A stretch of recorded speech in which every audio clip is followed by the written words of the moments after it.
Hello everyone, welcome to today's class. तो हम देख रहे थे real time work of SAP consultant. SAP consultant को कौन से काम करने रहते हैं, जब आप प्रोजेक्ट के अंदर जाओगे तो आपको क्या काम करना रहेगा, वो सारा चीज़ हम देख रहे थे। तो हमने जो हमारे पिछले वाले क्लासेस में हमने डिस्कस किया था टाइप ऑफ प्रोजेक्ट, और उसमें से हमने कंप्लीट किया था इम्प्लीमेंटेशन का प्रोजेक्ट। फुल ओवरव्यू उसके ऊपर हमने देखा था। उसके बाद हमने देखा था सपोर्ट प्रोजेक्ट। सपोर्ट प्रोजेक्ट का पूरा ओवरव्यू हमने देखा था। फिर उसके बाद हम टिकटिंग प्रोसेस के बारे में हमने जानकारी ली थी। तो ये है पिछले 3 क्लासेस। अगर आपने वो वाले क्लासेस मिस कर दिया है तो आप आई बटन से जाके चेक कर सकते हैं, आपको सारी क्लासेस जो है वो मिल जाएगा। तो आज हम जो देखने वाले हैं वो है रोल आउट प्रोजेक्ट। तो जैसा कि इम्प्लीमेंटेशन एंड सपोर्ट प्रोजेक्ट के बाद जो प्रोजेक्ट आता है, आपको रोल आउट प्रोजेक्ट में भी काम करने के लिए मिल सकता है। तो रोल आउट प्रोजेक्ट नॉर्मली किसको बोलते हैं? सपोज आपका जो बिजनेस है, आपका जो क्लाइंट का जो बिजनेस है वो ऑलरेडी एसएपी के अंदर रन कर रहा है। सपोज उन्होंने क्या किया है, सपोज उन्होंने कोई टेक ओवर किया है, या फिर कोई उन्होंने सपोज जो उनका जो काम है वो सपोज एक नया रीजन के लिए स्टार्ट कर रहे हैं। तो उस केस में क्या होगा, आप जस्ट क्या करोगे, अपना सपोर्ट जो है वहाँ पे एक्सटेंड करोगे। मतलब एसएपी जो है अपना सपोर्ट जो है वहाँ पे एक्सटेंड करेगा। तो उस केस में आप क्या करोगे, आपका जो नया कस्टमर का जो नया बिजनेस है उसको एसएपी के अंदर लाओगे। तो जो भी सिनारियो रहेगा, जो भी रहेगा वो सारे एग्जिस्टिंग रहेगा। सपोज आप आपका क्लाइंट जो है वो ऑलरेडी एसएपी में है, तो एसएपी में कैसे काम करता है वो सारा जो है वो ऑलरेडी सेटअप है। तो यहाँ पे आपको क्या करना पड़ेगा, बस जो नया रीजन रहेगा या फिर जो नया बिजनेस रहेगा उसके लिए थोड़े से नए जो कस्टम जो भी चीज़ें चाहिए वहाँ उसके लिए डेवलप करना पड़ेगा।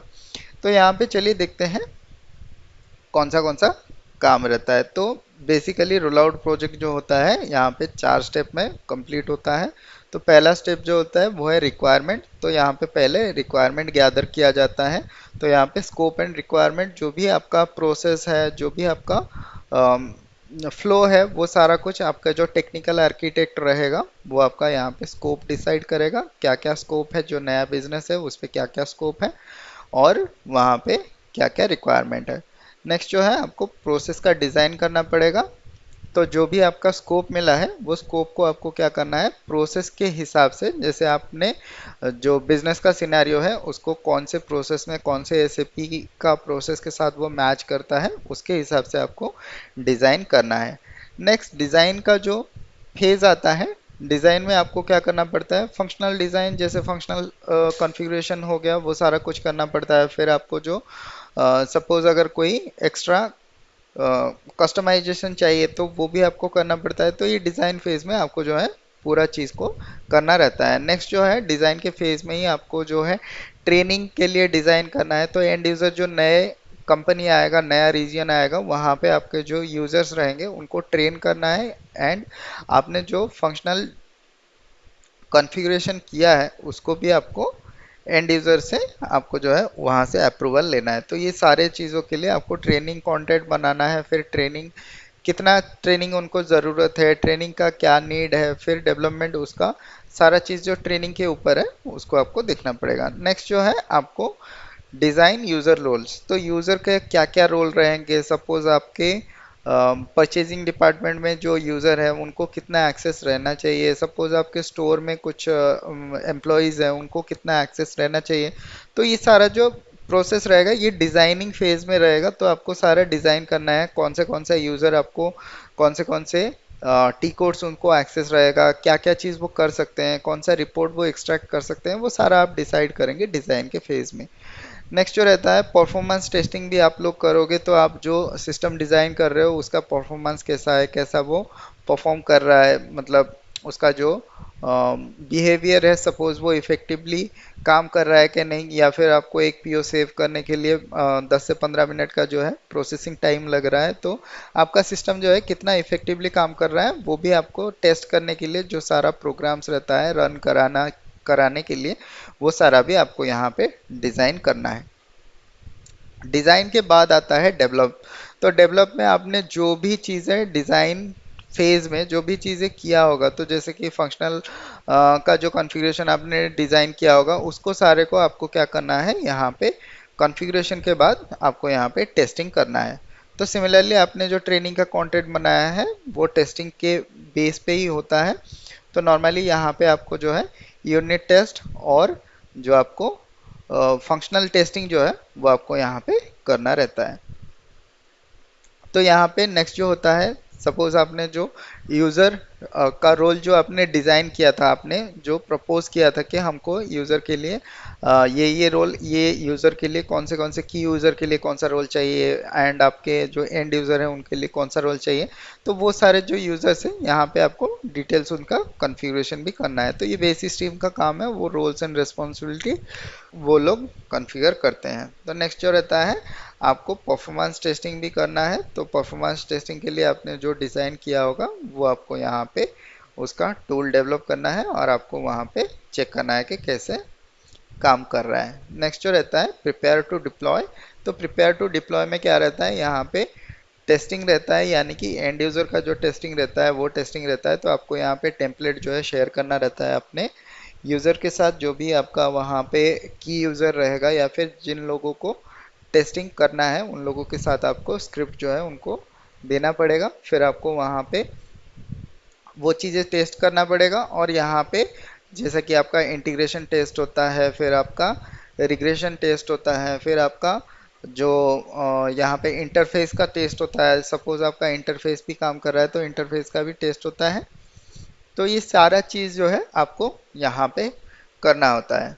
तो यहाँ पे ये सारा जो चीज़ होने के बाद आपका जब टेस्टिंग ओके हो जाता है, सारा चीज़ ओके हो जाता है, फिर उसके बाद आपका जो सिस्टम है वो लाइव हो जाता है और वो सिस्टम काम करने लगता है। तो जो नया आपका जो सपोज नया बिजनेस जुड़ा है या फिर नया जो आपका रीजन जुड़ा है उसका काम स्टार्ट हो जाता है। तो ये होता है हमारा बेसिकली रोल आउट प्रोजेक्ट। ये सिमिलर टू हमारा इम्प्लीमेंटेशन प्रोजेक्ट है, बस यहाँ पे हमको फ्रॉम द स्क्रैचेस शुरू करने की ज़रूरत नहीं है।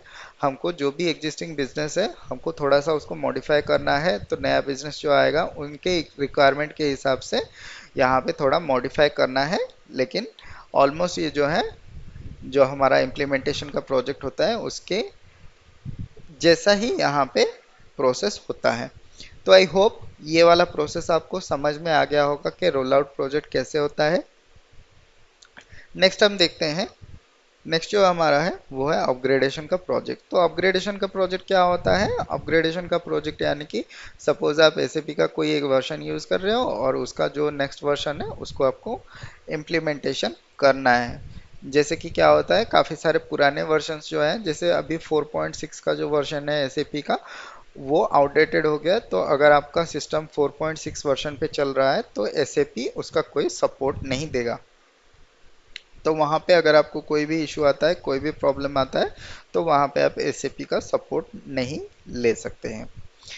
तो इसके लिए क्या होता है, रेगुलर इंटरवल पे अपडेट होता रहता है। काफ़ी टाइम में काफ़ी सारे इंटरवल के बाद क्या होता है, एक नया वर्जन आ जाता है एसएपी का।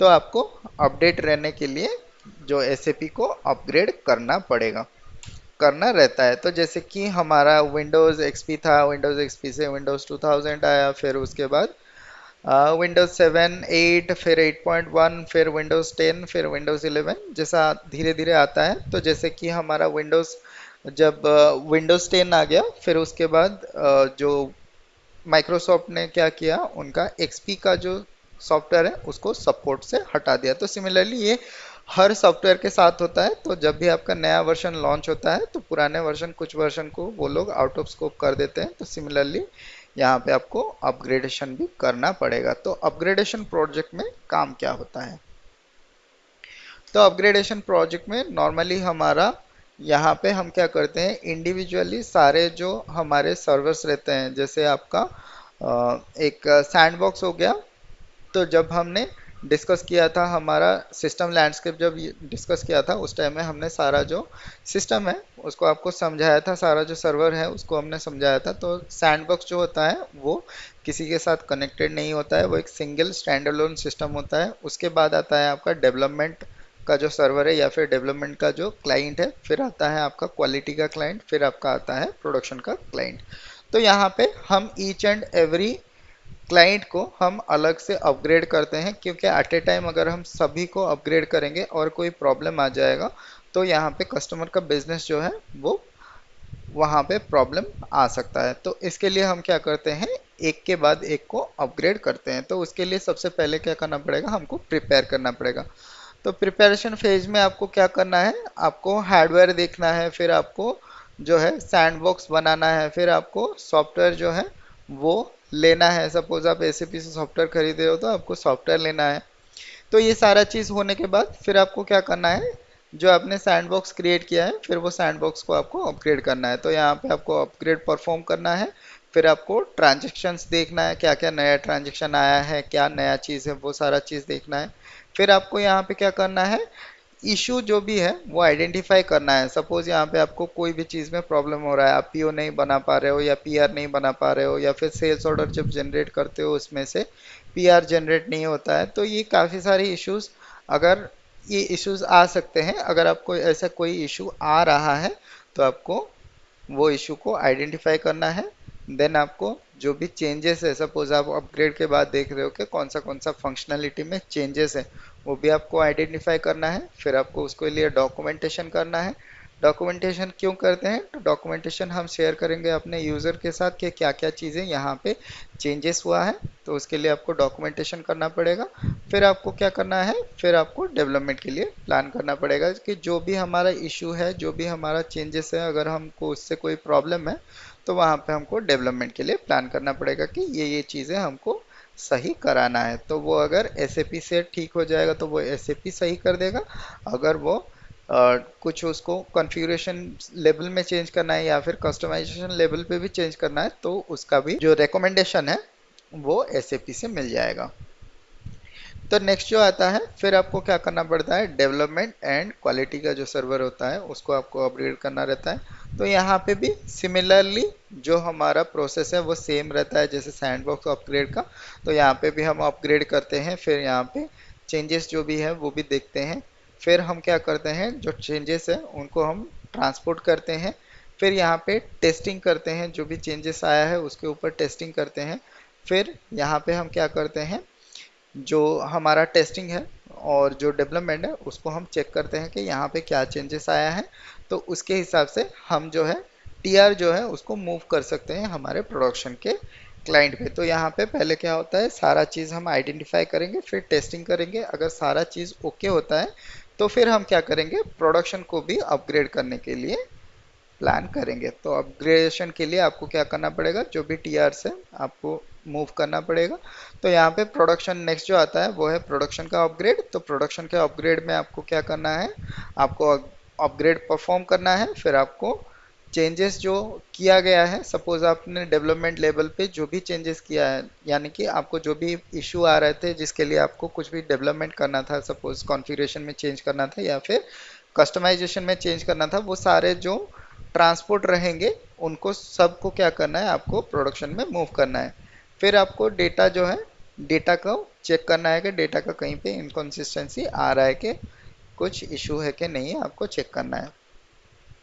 फिर यहाँ पे भी आपको चेक करना है कि प्रोडक्शन में आपको कोई इशू आ रहा है क्या। तो अगर प्रोडक्शन में कोई इशू आ रहा है उसको आइडेंटिफाई करना है एंड उसको रिजॉल्व करना है। तो ये बेसिकली होता है हमारा जो प्रोसेस होता है अपग्रेडेशन का। इसी प्रोसेस से हम अपग्रेड करते हैं। तो यहाँ पे एट ए टाइम सारे जो सर्वर रहते हैं वो अपग्रेड नहीं होता है, ये वन बाय वन होता है। इससे पहले का जो भी प्रोसेस था, जैसे रोल आउट हो गया या फिर इम्प्लीमेंटेशन हो गया, वहाँ पे हम क्या करते हैं, एट ए टाइम सारे जो चेंजेस हैं उसको कर सकते हैं, क्योंकि हमारा सिस्टम जो है वो लाइव नहीं है। तो यहाँ पे अगर हमारा कोई भी प्रॉब्लम होता है तो हम फिर से रोल बैक करके फिर से शुरू कर सकते हैं। लेकिन यहाँ पे जब भी हमारा जो अपग्रेडेशन का प्रोजेक्ट होता है, क्लाइंट ऑलरेडी एसएपी के अंदर काम कर रहा है, तो वहाँ पे उनको अगर कोई भी प्रॉब्लम आता है तो बिजनेस पूरा बंद हो सकता है, एक दिन के लिए, 2 दिन के लिए, या फिर जब तक आपका रिजॉल्व नहीं होता है तब तक आपका प्रॉब्लम आ सकता है। तो इसके लिए क्या करते हैं, हम वन बाय वन सिस्टम जो है उसको अपग्रेड करते हैं। तो ये था बेसिकली जो हमारा प्रोसेस था रोल आउट एंड अपग्रेडेशन के प्रोजेक्ट में। जो भी काम था, जो भी आपका प्रोसेस था वो हमने डिस्कस कर लिया यहाँ पे। तो आई होप आपको ये क्लास जो है ये समझ में आ गया होगा। अगर आपको कोई भी डाउट है इस प्रोसेस के रिलेटेड में, अगर आपको कोई भी डाउट है, कोई भी क्वेश्चन है, तो आप ज़रूर ही कमेंट सेक्शन में पूछ सकते हैं। I will try to answer them. And और एक सजेशन मुझे चाहिए था आप लोगों से।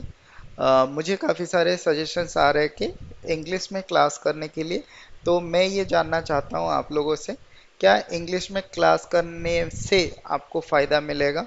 क्योंकि मैं ये सोचता हूँ इंग्लिश में अभी अगर हम क्लास शुरू करते हैं तो ये आपके लिए बेनिफिशियल रहेगा। क्योंकि जो भी आप इंटरव्यू दोगे मैक्सिमम चांसेस रहेगा आपको क्या है, आपको जो इंटरव्यू सेशंस है या फिर जो इंटरव्यू है, जो काम करने के लिए आपको क्लाइंट का इंटरेक्शन करना पड़ेगा, वो मैक्सिमम चांसेस वहाँ पे रहता है आपको इंग्लिश में काम करना रहता है।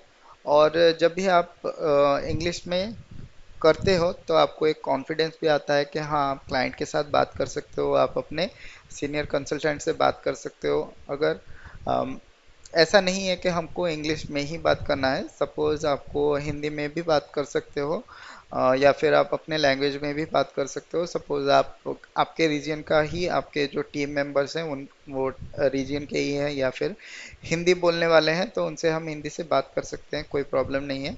लेकिन मेजरली जो प्रिफर्ड लैंग्वेज है वो इंग्लिश ही है। और आप जब तक इंग्लिश को अपना स्ट्रांग नहीं बनाओगे तब तक आपका क्लाइंट इंटरेक्शन और आगे जाके आपका जो डेवलपमेंट है वो उसका प्रोसेस में थोड़ा स्लोनेस आ सकता है। तो इसके लिए आपको इंग्लिश में जानना अच्छा रहेगा। तो मेरा ये सजेशन है, मेरा भी ये मतलब काफ़ी लोगों ने मुझे सजेस्ट किया था कि इंग्लिश में क्लास करने के लिए, और मुझे भी ये लगता है कि अब हमको इंग्लिश में क्लासेस करना चाहिए।